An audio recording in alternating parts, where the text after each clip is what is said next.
Hi everybody, Doc Harmon again. Another Tuesday Science. Science is what I always talk about, right? But what about STEM? You've been hearing about STEM your whole life. Science, technology, engineering, math. Seems like I never get around to any of the others. So today, we're going to do something that uses all four of those. How about that? I'm going to show you a logo that shows exactly what this is about.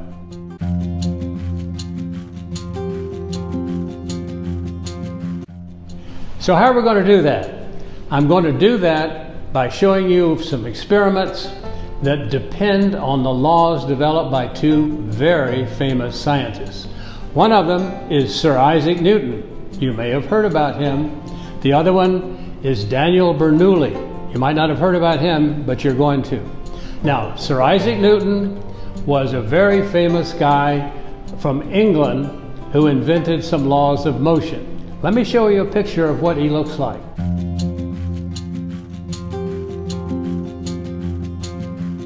How about that hair? Well, it wasn't that unusual 300 years ago that people set for portraits that were very famous. They would either have wigs or their own long hair. So that's typical of official portraits of famous people at that time.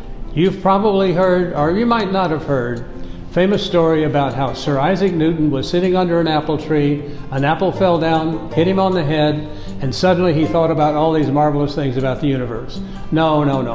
What he thought about was, what is the force that made that apple come down?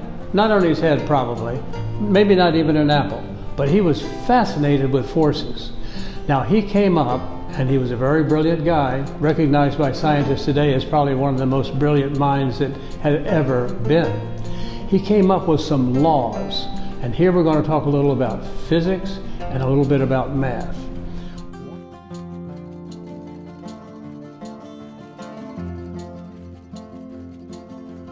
One of his laws says, and we're going to go into this later, says that for an object, if it's standing still, it will stay still until some force makes it go somewhere else. In our case, if it were gravity, drop a ball, gravity takes over. Also, if an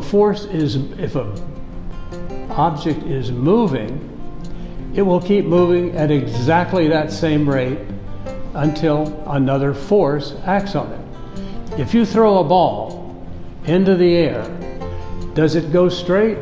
No. Why does it come down? Gravity. It also slows down. Why? Because it's running into air molecules all over the place. So a ball, when thrown, actually goes like this. If there were no air, and if there were no gravity, thrown ball would go forever. So he decided that that was a very important topic. And he said, how can I measure that force? He spent years and finally came up with one of the most simple and elegant equations in mathematics. And that says, if this object has a weight that you can weigh, or mass as they call it in physics, and you can measure how fast it's going faster because of the force, you can understand exactly what that force is and how much weight it has in that equation. So, force is equal to the mass of the object times how fast it's accelerating. Very simple, very elegant. That's math for today.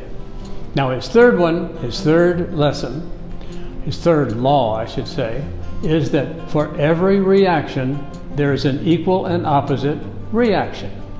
Now in a couple of weeks, I'm going to show you a video of throwing a rock into a pool. Toss the rock in. It has kinetic energy. We've talked about that a lot.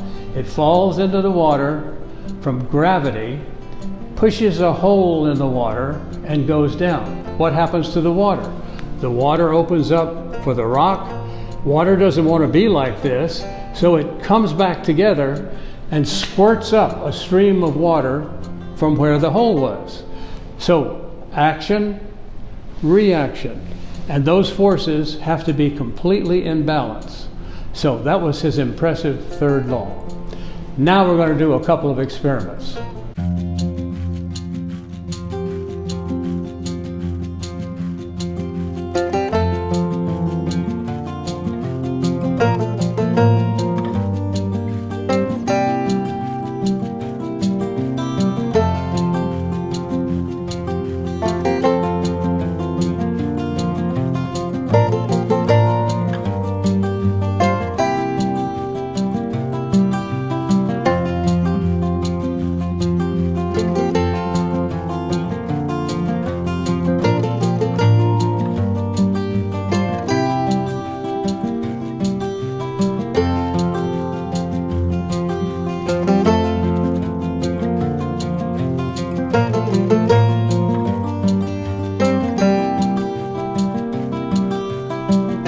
Now the first thing I do, is to take this folder and make a little bend in it like this. Put it over the table, pull down.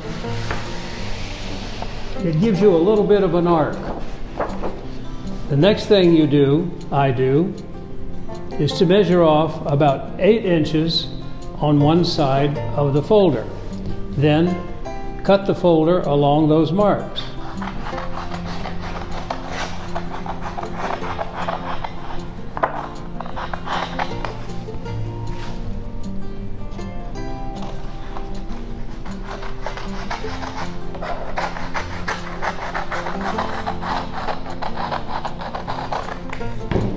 This is our catapult. Watch what happens next. Next,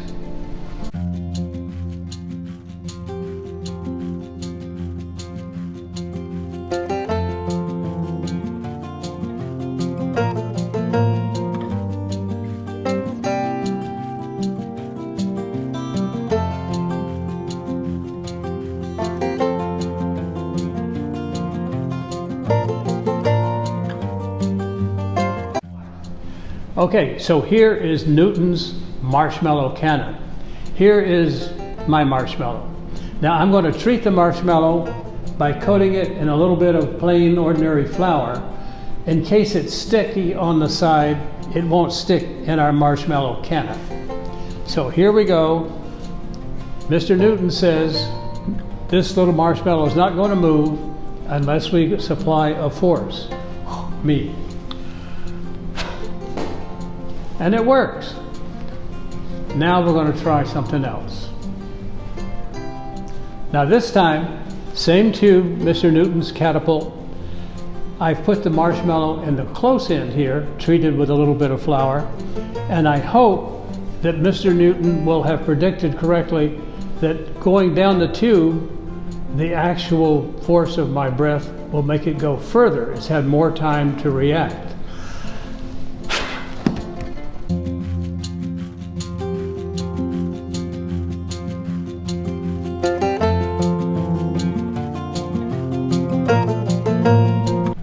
Now these next two experiments are going to be a continuation of what we just did, plus a new wrinkle. The first one is pretty much just the same as all the Sir Isaac Newton ones we did. These two little cans here, which are very light, are not moving because there's no forces to make them move. Air's all around them, but nothing is making them move. If I blow between them, what would happen? Bigger force here, lesser force there, should go move apart, right? Sure enough, Mr. Newton is vindicated. Now let's talk about Mr. Bernoulli. Mr. Bernoulli was actually from a family of mathematicians. His grandfather, his father, brother. So he was really into mathematics, and his big contribution was the physics of how fluids move. And for him, air is also a fluid. Now, he said that when air moves swiftly over something, it creates a vacuum. Think of an airplane wing. The bottom is flat, the top is curved. The airplane cuts through the air. This on top goes up because of the wing, and it goes faster because it's got to meet on the other side what was down in the bottom. So there is suction there. There's a negative pressure. Mr. Bernoulli said that moving fluids like air cause a vacuum. So here's what we're going to do. 2 straws, same 2 cans.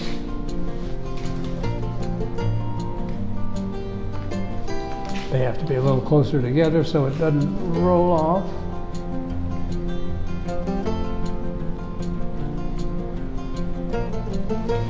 Now what happens if I blow down into between the cans? This time the straws will keep my breath from going out. It will make it go this way. It's going to go faster, creates a vacuum. What happens? They move together.